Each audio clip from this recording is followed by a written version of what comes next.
So today we have got some big news to cover in the world of MMA, starting off with the UFC lightweight champion in Islam Makhachev. According to sources, Islam Makhachev is waiting for the result of the UFC 315 main event on May 10th between Belal Muhammad and JDM before deciding his next move. Now, this is a difficult one here because on one hand, why is the UFC now turning into boxing? Because that is exactly what this is. It seems like Islam Makhachev is kind of just sitting back and looking at his options instead of just being the defending champion that he constantly goes on about him being. You know what I mean? But then on the other hand, the guy is the best his division's ever seen, in my opinion. He's definitely surpassed the likes of Khabib Nurmagomedov, Charles Oliveira, BJ Penn, Frankie Edgar, whoever you want to add to that list. Islam Makhachev is easily the best UFC lightweight champion. The guy has now got 4 title defenses, 2 against Volkanovski, 1 against Dustin Poirier, and his most recent one against Money Moicano.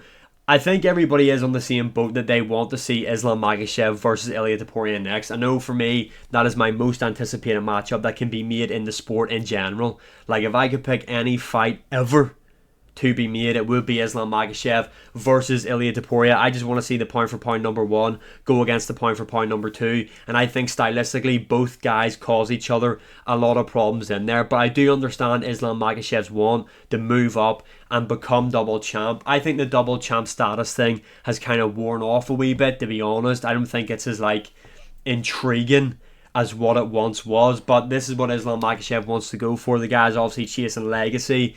I want to see Ilia Topuria next. I know we're not going to get that. It's looking like we're going to get Ilia Topuria versus Charles Oliveira next, which is a matchup I am happy to see. I think stylistically, Oliveira Topuria is going to be a really fun matchup. But not only do I want to see him fight Ilia, I want to see him have the rematch against Arman. Now, I know that fight was booked and Arman Tsarukyan kind of ruined his chances when he pulled out so late at UFC 311, basically kind of ruining that card. It was still a really good card, but I was really looking forward to that main event. Those are matchups that I want to see. And my problem with this whole scenario is, if Belal Muhammad beats JDM, which Belal has to be the favourite going into that matchup, then we're probably going to get Islam Makhachev versus Justin Gaethje. Because that is a matchup that Islam Makhachev has been speaking about. Dana White has spoke about it. Justin Gaethje himself has spoke about it. That's my main issue with this, is that there is a good chance Belal does beat JDM. Now, I am picking JDM to beat Belal, but I have to be realistic here. And Belal Muhammad is 100% the favourite going into this matchup. Stylistically, he is a bit of a nightmare matchup for JDM. But I don't know, I just have this feeling JDM is going to get it done in that matchup. And if JDM does get it done, then I think we see Islam Makhachev. I don't know if the UFC will make him relinquish the title. It seems like they've done that with Ilia Topuria. So we could potentially, after May the 15th, see Topuria Oliveira for a vacant title. But then, if they are going to fight for a vacant title, I think Arman Tsarukyan should definitely be at the front of the queue to fight for the belt. In my opinion anyway. Lightweight is such a mess at the minute, in my opinion. It was easily one of the best divisions going, but with just the same recycled matchups and not contenders being pushed into the rankings, it's just the same old faces. It's slowly becoming shit, in my opinion. But this is what Islam wants to do next.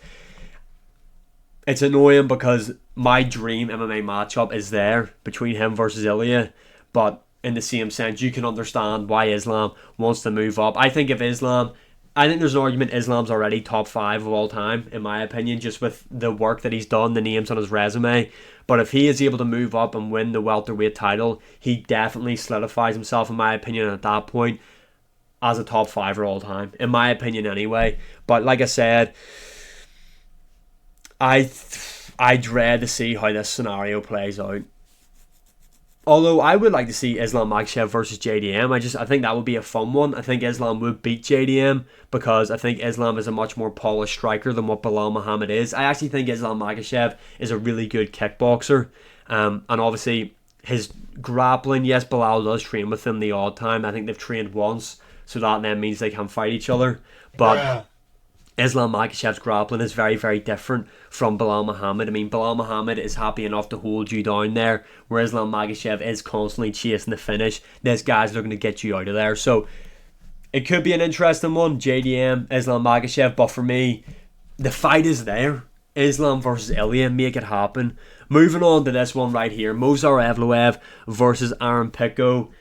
This fight is seemed to be announced. I hate it. I really, really hate it. I mean, Movsar Evloev, in my opinion, should be fighting Volkanovski over Diego Lopez. Am I annoyed that that fight isn't happening? No, because I think Diego Lopez versus Volkanovski is a much more intriguing matchup.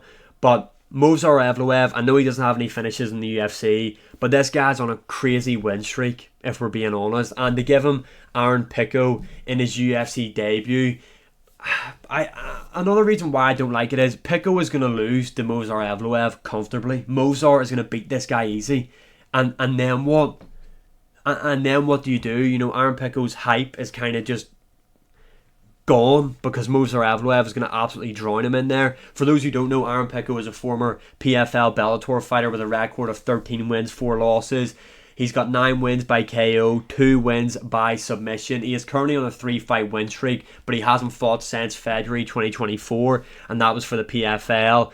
And against levels of competition that honestly probably couldn't even lace Movsar Evloev's boots, if we're being honest. Bruh. I'm not even a Movsar Evloev fan either. I think the guy's boring as hell, and if you can keep him out of the title picture for as long as possible, please do so. But this just isn't the matchup to make. Like, I'd much rather have seen Movsar Evloev versus Aljamain Sterling 2 over 5 rounds, for an example. Or who else is there in the division? Him versus Brian Ortega, maybe. Or him versus who else? Arnold Allen again. I thought Arnold Allen was really unlucky in there against Movsar. I know I've named a couple of rematches, but they make more sense than this, in my opinion. Aaron Pico coming in and facing Movsar Evloev. It's not it, in my opinion. I don't know. I don't really understand the logic behind this. The Movsar Evloev disrespect is crazy. I mean, this guy is teetering on the line of being the most disrespected guy, sorry. I mean, he is borderline Aljamain Sterling, Tyrone Woodley level with this matchup being made. And with a win over Pico for Movsar Evloev, I don't even think it does much for him. You know what I mean? Like, I don't think this is the fight that he needs to get him closer to the title fight. You have to respect Movsar Evloev for not sitting on his position and wanting to get in there and fight. So you do have to respect the guy for that. But I mean, to be fair, Diego Lopez and Volkanovski have both said that they will fight him next. So he is kind of guaranteed a title shot. So you do have to respect him more for not wanting to sit out on a spot and is looking to take on these newcomers. But Movsar Evloev is going to win this matchup very handily, in my opinion. It's crazy that they're giving him this matchup. I know some people might say, what about Patricio Pitbull walking in and fighting Yair Rodriguez? The difference is Patricio Pitbull was the GOAT of Bellator, for being honest, a 2-division world champion. He's got massive wins over the names like Michael Chandler, who else? AJ McKee. You know, there's some big wins on his resume, where Aaron Pico, in my opinion anyway, doesn't really have those standout names. I'm not saying the guy's just a can crusher, he's not, but he doesn't have those big standout moments. That's why Patricio Pitbull kind of, when he's like, Patricio Pitbull deserved the matchup against Movsar more than Aaron Pico, if we're being honest, in terms of people debuting in the UFC in this division. Weird matchmaking, but at least Movsar is going to get another win. Moving on, we have got breaking news. Pantoja versus Kai Kara-France is reportedly set for UFC 317 June the 28th at International Fight Week. This was kind of obvious. Moving on to this right here, I just wanted to get a bit more of a reliable source before we move on to Ruben Carter. I think that's how you say the guy's name. I don't know if this guy's ever got any news right, you know what I mean? So, but I have him on screen here because I think he's onto something here. I think this is definitely what we could be seeing for International Fight Week. We're not going to get John Jones versus Tom Aspinall. We're not going to get Islam Makhachev versus Ilia Topuria. It's a massive, massive event for the UFC. They need a big main event. They've got a good co-main event in Pantoja versus Kai Kara-France. DDP versus Khamzat Chimaev is the perfect main event then, if we can't get the other two, because that right there is going to be a massive, massive fight. DDP's got a massive fan base now, just with the work he's done in the middleweight division. Some big fights against Strickland, Adesanya, Robert Whittaker, and Khamzat Chimaev. It's Khamzat Chimaev. This guy's got a die-hard fan base, one of the most popular guys in the UFC. This would be mega, this matchup right here. Starting off with Pantoja Kai Kara-France 2. Kai France obviously coming off that first round KO over Steve Usyk. Look, I think Kai France stylistically will give Pantoja his toughest test right now in the division. He's got great takedown defense, great balance in there as well. If you go back and watch his Askar Askarov fight, you'll get what I mean by that. And on the feet, he's probably the hardest hitter in the division. Big puncher is Kai France. Because you don't really see anybody get knocked out at flyweight, really, unless it's Matt Chanel being hit. But we've seen him stop Steve Usyk in the first round, who did give Pantoja problems at times. But look, yeah, like you can see, it's a rematch. Pantoja's fought him before. I think they fought, if I remember correctly, on The Ultimate Fighter years back, and Pantoja beat him. I think Pantoja, pound for pound, skill set for skill set, is one of the best fighters, easily top 4 right now in the UFC. The guy can strike as well. I think Pantoja's also a really good striker. I think he's going to beat Kai France again by decision. I think he's going to beat him pretty handily in there. I think he's maybe going to win this fight like 4-1. To be honest, that's what I think. And he's got a chin, a granite chin as well. I just don't see Kai France knocking him out. And that would be his only way to victory, in my opinion. Because Pantoja also sets a high pace as well. So I can just see him kind of drowning Kai France throughout the 5 rounds, if you know what I mean. And for the main event, if this is the case, I'm actually going to make a video on that, by the way. A 5-fight main card international fight week, what I think it should be with the remaining fighters available. This will be the main and co-main event, obviously, to that video. But DDP versus Khamzat Chimaev, massive matchup. I think Khamzat Chimaev will beat Dricus du Plessis. I know it's not the answer that everybody wants. Everybody wants to see DDP stay as champion, as do I. I think he'll be better for the division, much more active. He's much more entertaining to watch.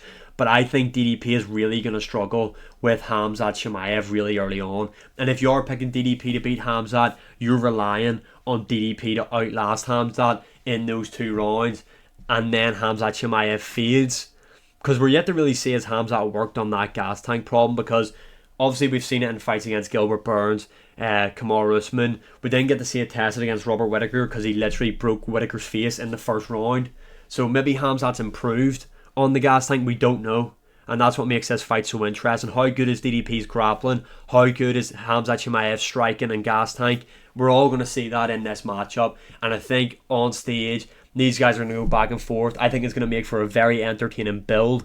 And I think it's the perfect main event now for International Fight Week. The only problem is this card is going to be held in America. So is Dana White going to have to, I don't know what he's going to have to do with Donald Trump to allow Khamzat into the States, because that has been a thing.